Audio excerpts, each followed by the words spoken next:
So science is really a creative endeavor because if you think about it, what one tries to do with science is to create new knowledge. And as a consequence, to become a scientist, one has to bring your whole nature to the problem. And there are lots of different kinds of things that you have to learn. You need to have an inquisitive, curious mind, so that scholarship and delving into the past is very, very important for a scientist, because in order to discover something new, you have to know what's already been discovered.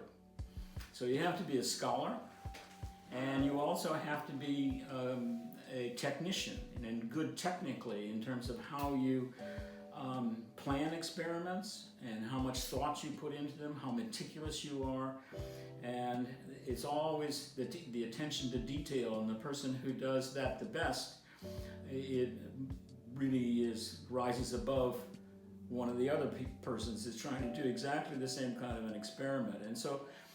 And that brings up the fact that it's like being a painter or a writer, and you're trying to write your novel, but you don't have to worry about 6 other people around the world that might also be trying to write exactly the same novel you are. So you have to be fast, because science is a very, very creative business. And it is a business. I used to tell my students that this is a business, and we are here to create new knowledge, and therefore we have to work really, really hard, nights and weekends and so forth. Their eyes would always get bigger and bigger when I said that. In addition, you have to be a good public speaker, because one of the things that a scientist has to do in order to stay in the business is to communicate with everyone after the experiments are finished.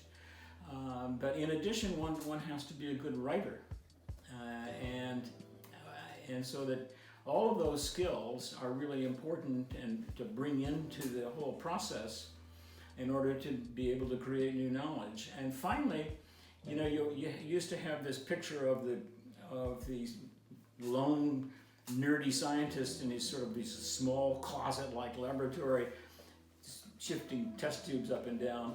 But that's no more. Science is a team sport, and the teams are quite large, working in different laboratories, anywhere from 5 individuals to 10 to 20 to 30 to 50.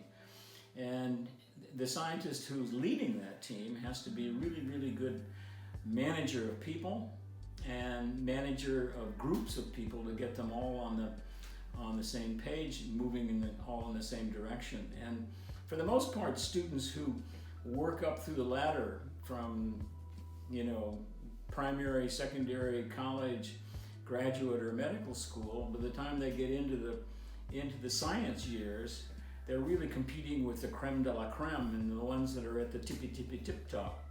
And most of them become prima donnas, and they're very difficult to manage as a consequence. So science is a business, like any other business, and what we're selling is new knowledge. And therefore, one cannot be second in science, because nobody wants to buy something that they already have, the knowledge that they already have. So it's very, very competitive, and it moves very rapidly from one thing to the next.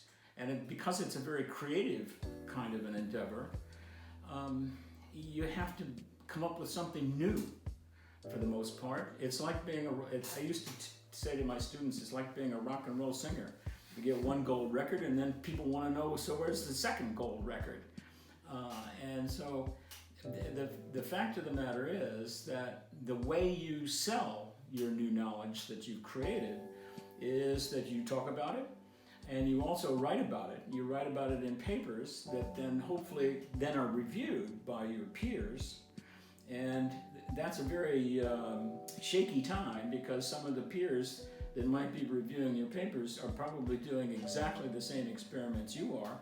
And there are stories that I've heard all the time throughout the business is that a reviewer X sat on the paper for 6 or 8 weeks and went to the lab, ran back to the lab and did exactly the same experiments. And rather than one paper being published on that in the very best journal, there are 2 papers or 3 papers published by competing groups.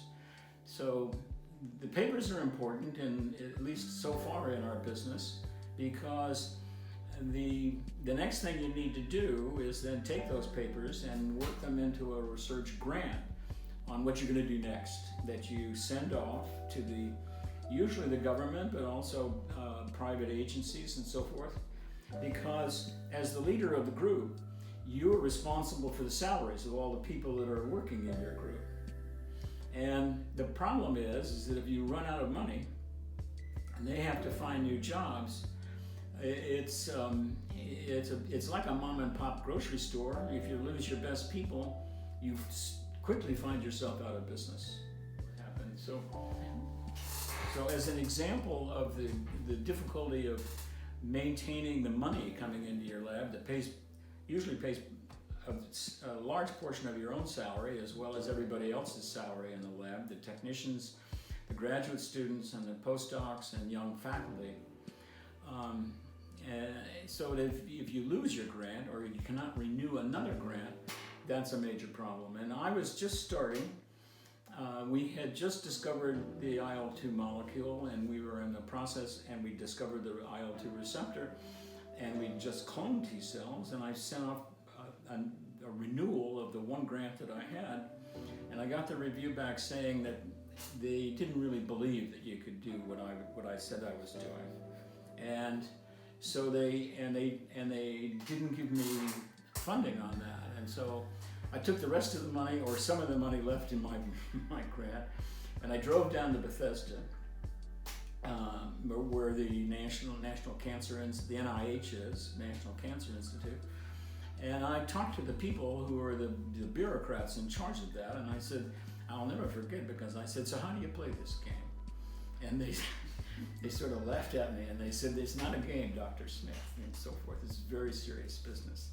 And so, but then they went back, and they convinced the review committee. Usually you would get a 5-year grant. They convinced the review committee to give me 2 more years. And so we went back and worked really, really hard. And I think that was the most difficult time, because I figured that we just busted out of the gate, and we were going to close the gate behind us. And so, okay. No, go ahead. On the opposite of that, like, what was the most exciting, either time or a moment where you were like, this was worth it, I'm so happy I'm a scientist, this was the best decision, the choice of career, and I can't imagine myself doing anything else. Yeah, well, I can go on and on about that. Let me think a second about well, you always hear about eureka moments in a scientist's career or life. And my eureka moment was when I, early on, after just a few years in the laboratory, we had identified interleukin-2 or IL-2 and its receptor and so forth, and cloned the T cells. And I was invited down to the NIH to give a seminar down there, and it was clear that these people really believed what I was doing. And this was sort of at the same time that the review committee was telling me that they didn't believe what I was doing. And on the plane on the way back, I basically had the eureka moment that this was it for me. This was my breakthrough. And so my personality changed overnight. Before that, I was just sort of coasting along, and I was playing golf in the evenings, and I was playing with my kids and so forth, and I was just going to be sort of a gentleman scientist. And I kept telling my wife Lynn that I was going to be home more and so forth than if I'd been a practicing physician. And at that moment, I basically underwent another metamorphosis and became just working 24/7. And I did that for really the next 20 years, so that I was always on. Yeah. And I had so many of my students and postdocs tell me, Kendall, we can't do what you're doing. But I was just driven, because I knew that this was really, really important.